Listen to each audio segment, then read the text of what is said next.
दोस्तों, स्वागत है आप सभी का हमारे चैनल में। आज हम आपके लिए लाए हैं ऐसी कहानी जो गणेश जी के महत्व और उनकी बुद्धि को एक नए रूप का अनुभव करवाएगी।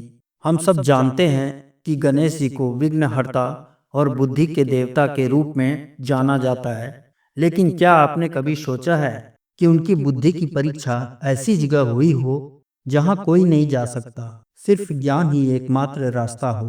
तो आज की कहानी है दो बहती हुई नदियों की, जिनकी आपस की लड़ाई ने पृथ्वी पर एक बड़ा संकट खड़ा कर दिया था। और इस संकट को सुलझाने के लिए एक छोटे से बालक को बुलाया गया, जिसका नाम था गणेश।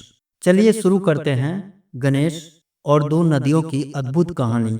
अगर आप भी गणपति बप्पा के सच्चे भक्त हैं तो चैनल को लाइक और सब्सक्राइब करके कमेंट में विघ्नहर्ता लिख दें। पुराने समय की बात है। पृथ्वी पर दो मुख्य नदियां बहती थी, जिनका नाम था गंगा और यमुना। दोनों ही अपने अपने स्वरूप में अद्भुत और पवित्र थी।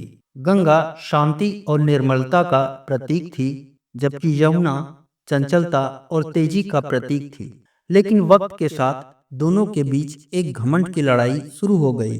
गंगा ने कहा, मैं सबसे पवित्र हूँ, मेरे जल से ही लोग अपने पाप धोते हैं, मैं ही पृथ्वी को जीवन देती हूँ। तो यमुना ने उसे जवाब दिया, अगर तुम पवित्र हो तो मैं जीवन देती हूँ। मेरे किनारे ही बड़े बड़े शहर और सभ्यताएं बसते हैं। मेरी तेजी से ही खेत और फसलें उपजाए जाते हैं। इस लड़ाई का असर पृथ्वी पर भी होने लगा। जहाँ गंगा बहती थी, वहाँ का जल इतना शांत हो गया कि वो ठहरने लगा और उसमें जीव जंतु नहीं रह पा रहे थे। और जहाँ यमुना बहती थी, वहाँ उसकी तेजी इतनी बढ़ गई कि वो किनारे तोड़कर बाहर आने लगी और फसलों को नुकसान पहुंचाने लगी। पृथ्वी पर जल प्रलय और सूखे दोनों ही एक साथ आने लगे। अब देवता इस समस्या से चिंतित हो गए और कैलाश पहुंचे। तब शिव जी ने कहा, इस संकट को सुलझाने के लिए सिर्फ विघ्नहर्ता ही उचित जान पड़ते हैं, वही कुछ कर सकते हैं। तो गणेश जी को बुलाया गया, जो उस समय एक बालक ही थे। फिर भी बड़े ध्यान से देवताओं की बात सुनी।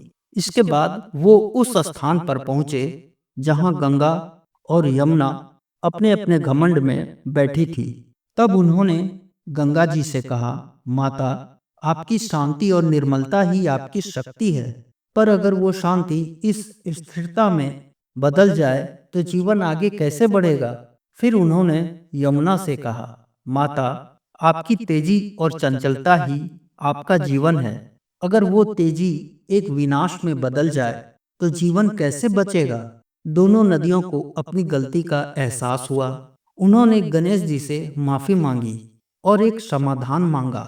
गणेश जी ने मुस्कुराकर एक चमत्कार किया।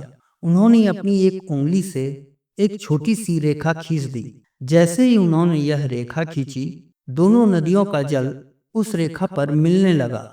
लेकिन गणेश जी ने कहा, यह पूरा समाधान नहीं है। इससे तो आप दोनों ही मिलकर एक तो हो जाएंगी, पर इससे होगा क्या।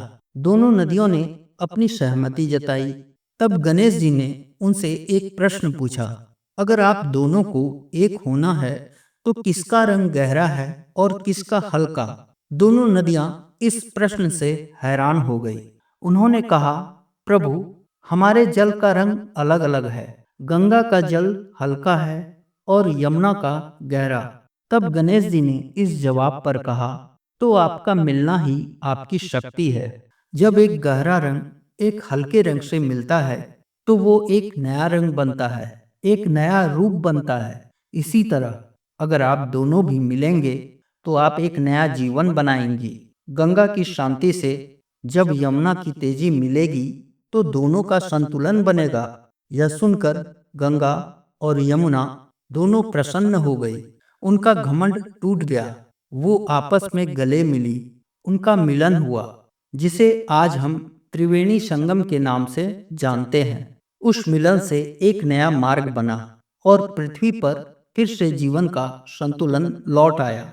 इस कहानी से गणेश जी ने यह सबूत दिया कि सच्ची शक्ति घमंड में नहीं, बल्कि एकता और संतुलन में है।